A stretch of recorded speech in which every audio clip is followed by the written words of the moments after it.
Pessoas que tiveram a vida transformada por Deus. Verdadeiras histórias de conversão rumo à vida. É isso que você encontra aqui no programa 180 Graus, o Ponto da Virada, que está começando agora. Quando sentimos o toque de Deus na vida, uma mudança acontece.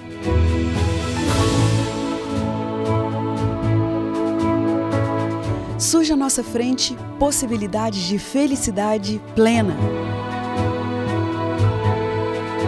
O toque de Deus restaura, renova, refaz.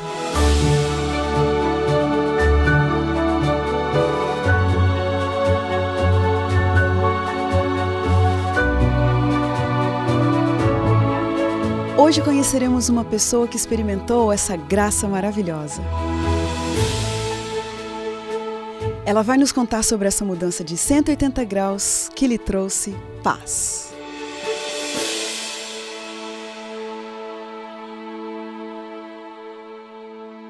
Ela nasceu em Salvador e já aos 15 anos estava cantando em bandas e assumindo compromissos de shows de forró, reggae, axé e em trios elétricos pela Bahia. Mas um dia, um ciúme muito forte do namorado a levou até uma igreja. E a última coisa que ela imaginava é que ali ela teria um encontro com Cristo e sua vida seria transformada em 180 graus. Hoje, quando ela olha para trás, Cíntia Alves não resiste. Ela não pode deixar de se considerar extremamente abençoada e tem certeza de que o Espírito Santo foi atrás dela e lhe revelou os mistérios de uma vida com Cristo. Cíntia Alves, oi. Que privilégio, que honra pra gente ter você aqui. Muito obrigada, viu? De vir lá da Bahia, não é isso? É verdade. Vir especialmente aqui para o nosso programa hoje. Muito obrigada. Que é isso. Cíntia, contextualiza pra gente um pouquinho ali a sua infância, as suas raízes. Fala um pouquinho de você pra gente. Como você falou, né, que eu comecei a cantar aos 15 anos, na realidade, eu não venho de uma família musical. Minha mãe, ela cantava, eu descobri isso depois. Olha. Mas cantava em casa, cantava nos coros da igreja, ela era evangélica quando eu era pequena. E um dia eu estava cantando numa pracinha, brincando com os amigos, e um rapaz passou e me ouviu cantar. Aí me perguntou, você não quer fazer um teste para cantar profissionalmente? Tinha 15 anos, era tudo brincadeira para mim. E eu fui. E fiz o teste e na semana seguinte eu já estava cantando por aí. Olha. E assim começou a minha vida musical, né? Então quer dizer que você não herdou isso dos pais? Não, música era uma coisa que não tinha na nossa casa. Que curioso, eu nunca né? imaginei, assim. Olha, não era, a música veio para mim assim, de uma forma inesperada, na realidade. Quantos irmãos que você teve? Somos em 6, né? Uma irmã faleceu, então hoje nós somos 5. Uhum. E você nesse meio aí do caminho, a caçula, como é que é? Eu sou mais velha. É a mais eu velha, sou mais velha, a primeira. Sou a primeira. Olha só. Sou a primeira. E você acha que você tinha ali na sua casa um papel de liderança pelos irmãos serem mais novos? Eles acabaram entrando também nesse mundo da música junto com você? Como é que foi? Eu sempre fui... minha irmã fala que eu sou irmã dela. Porque eu sempre fui aquela que cuidou dos irmãos. Meus pais se separaram muito cedo e eu sempre cuidei deles. Eu que sempre fiquei com eles. Então, eu realmente tive esse papel. Eu sempre fui arrimo de família, desde sempre. Eu comecei a trabalhar com 12 anos de idade. Então, a minha história com eles, assim, é mesmo de cuidadora. Ai, que cuidadora legal com isso. eles, É muito grande a diferença entre vocês ou não? Não. Eu nunca... olhei isso, mas bem na escadinha bem escadinha, assim. E são o quê? São 3 meninas? São 2 meninos e 3 meninas. Olha só, que beleza. Nesse momento em que você aceitou fazer esse teste, obviamente você não tinha noção de onde isso ia te levar, mas sua família te apoiou? Sim, sempre. Na realidade, como eu já era independente, por trabalhar muito cedo, praticamente sustentar toda a família, cuidar da família... Então, a família acabou não se interpondo muito nisso, não. Mas, Cíntia, que liderança, hein? Você, com 15 anos, já era praticamente independente, então? Já. Olha, com menos disso. Quando você olha para você, assim, criança e no início da adolescência, como que você se descreveria, questão de personalidade? Eu sempre fui muito séria.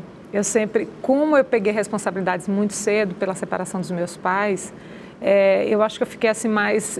eu sempre estava num rol de pessoas mais maduras do que eu. Eu não tinha aquela coisa de brincar na rua, de ficar com a molecada, até porque meus horários eram diferentes, eu trabalhava. mais cedo, então era bem diferente, assim, eu sempre fui muito mais adulta do que o normal, eu acho que sim. Interessante, Cíntia, você trabalhava ajudando a fazer o quê? Eu trabalhei em loja de roupa, eu trabalhei em perfumaria, vendas, eu sempre... Mocinha. Naquela época não tinha muito aquela questão de menor, trabalhar e tal. Então, eu morava no interior e trabalhei bem cedinho, assim, eu já estava trabalhando. E você entrou, então, né, pensando que fosse uma brincadeira nesse mundo da música, no final das contas isso daí virou o seu modo de vida. Virou o meu sustento. Como que você aprendeu essa arte, né, de dominar um palco, de cantar mesmo, porque é uma profissão? Como que você foi aprendendo Eu aprendi na escola da vida mesmo, porque tinha 15 anos de idade, passei a cantar profissionalmente e comecei a aprender nos palcos mesmo. Então, quando você está lá fora, a música secular você não tem. Na igreja a gente tem contralto, soprano, tem toda a divisão, né? E lá fora não, lá fora o que vinha para cantar a gente tinha que cantar, então você vai aprendendo atalhos, você vai aprendendo a desenvolver. Você tem um palco que na época você tinha que cantar 5 horas. Então você tem que saber desenvolver, você tem que aprender de alguma forma a se manter 5 horas em um palco. E ninguém te ensinou, você não foi para escola nenhuma? Não, nunca. Mas é um dom mesmo da família, porque todas as minhas irmãs cantam. Meu irmão também canta. Então, a gente herdou isso, mas é uma coisa que com o tempo a gente foi trabalhando e foi aprendendo, cantando e trabalhando nos palcos. E nessa vida, né, de palcos, o que você tinha, o que você vivenciou ali que te encantava, que te iludia? Qual que era o glamour daquela fase? Olha, a música ela é muito convidativa, ela é uma coisa que toca na alma da gente. Então, eu fui cantando, comecei por brincadeira, depois aquilo virou profissão. E isso eu vou dizer, uma coisa ruim, não era uma coisa ruim, era uma coisa gostosa, você estava ali com um monte de gente e era muito assim, como é que se diz, era muito convidativo a maneira como as pessoas tratavam a gente. Então o objetivo passa a não ser só o dinheiro, passa a ser o sucesso, passa a ser a fama e isso tudo gera um glamour e aquilo vai levando a gente.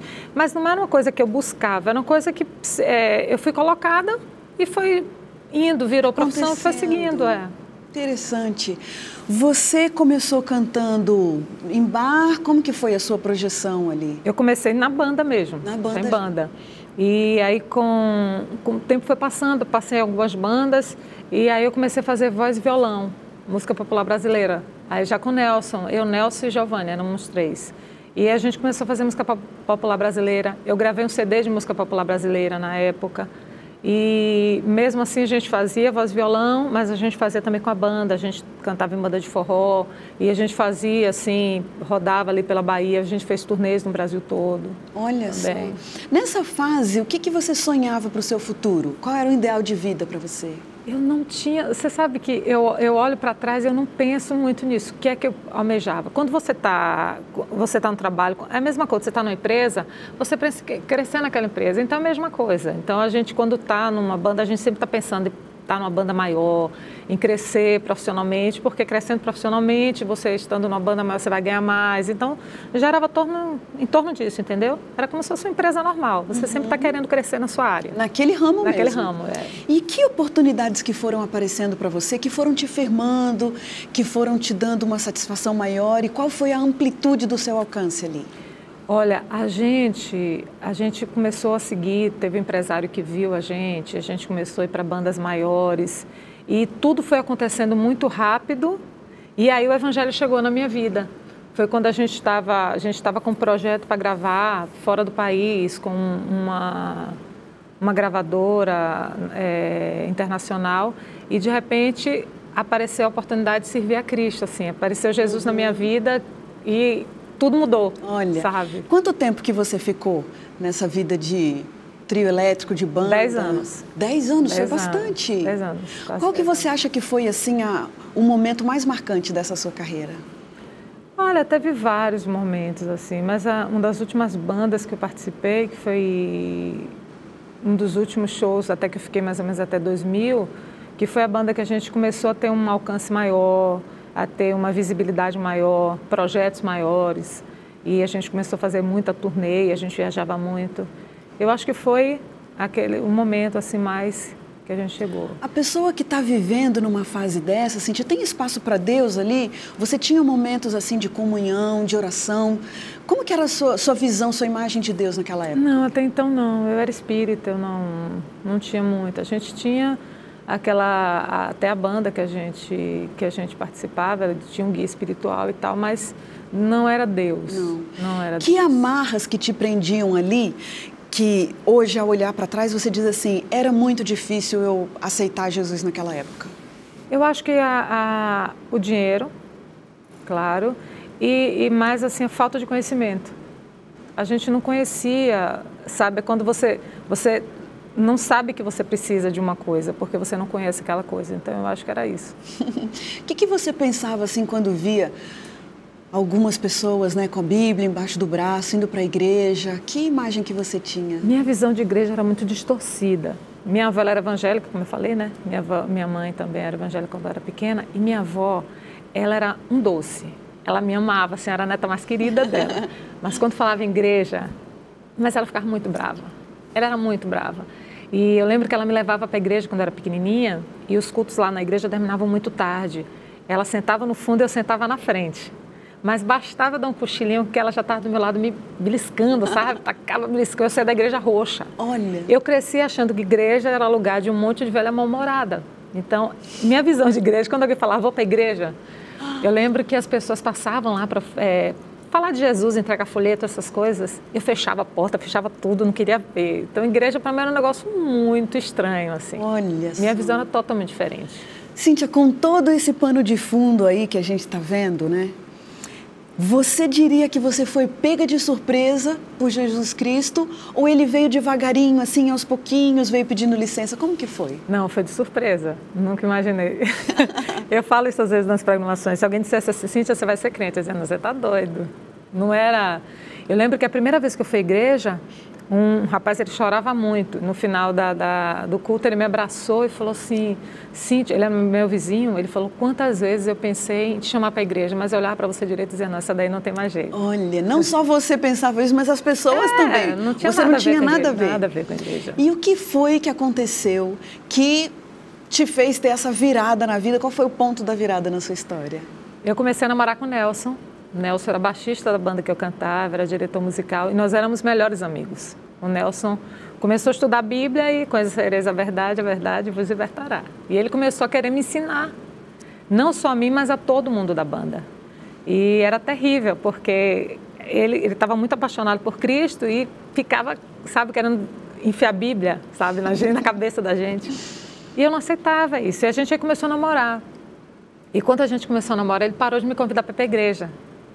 E eu não entendia, porque quando a gente era amiga, ele me convidava. Quando a gente passou a namorar, ele parou de me convidar. Eu disse, a gente tem alguma coisa estranha, porque a minha visão de igreja, quando ele dizia, vou para o culto, eu dizia, gente, o que é que tem na igreja? Não tem nada de interessante. E aí eu parei, comecei a reparar na igreja, comecei a ver que na igreja tinha meninas novas, bonitas, arrumadinhas, solteiras.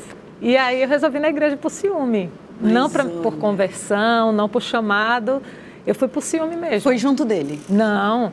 Eu falei para ele um domingo à noite, ele estava lá em casa, ele falou, estou indo para a igreja, mais tarde eu passei, eu disse, também vou. E ele viu que era ciúme. Ele falou, não vou te levar por esse motivo. Se você quiser ir para a igreja, vá para conhecer a palavra de Deus. Mas eu fiquei com tanta raiva dele naquele dia. Foi por isso que eu me arrumei e fui para a igreja sozinha, Entendi. Onde esse irmão, chorando, veio falar comigo. E eu voltei para casa, fingindo que estava tudo bem. E ele ficou muito feliz que eu tinha ido à igreja a primeira vez. E aí passou um tempo, uma quarta-feira ele me ligou. Falou que estava indo para a igreja e que mais tarde passava lá para me pegar, para falar comigo. Aí eu disse, não, eu também vou. E ele disse, tá bom, só que eu não posso te buscar, o carro estava quebrado. Então eu falei, não, se preocupe não que eu chego lá. Me arrumei todinha, eu lembro que eu botei uma roupa bem, sabe? Disse, vou chegar. E fui para a igreja. E eu lembro que eu botei um salto bem alto, assim, e eu caminhei 1 hora até chegar à igreja. Olha. Eu cheguei na igreja acabada. Sentei no último banco. Mas mantendo a pose. Com certeza. Aí tirei o salto na igreja. Aí deitei no último banco, deitei mesmo de frente para a rua, para as portas, porque eu queria ver a hora que ele chegasse. Porque se ele chegar com alguém, eu pego ele aqui. E fui para lá, e fiquei lá, e de repente a programação começou, eu sentei, fui assistindo, e o Nelson chegou tranquilo, e a gente foi assistindo aquele culto, e ali eu senti Deus me tocando, sabe? E um pastor falou assim, você veio atrás da criatura, chegando aqui você encontrou o Criador. E eu louvo a Deus por isso, porque a partir dali que eu tomei a decisão de estudar a Bíblia, de descobrir esse Deus que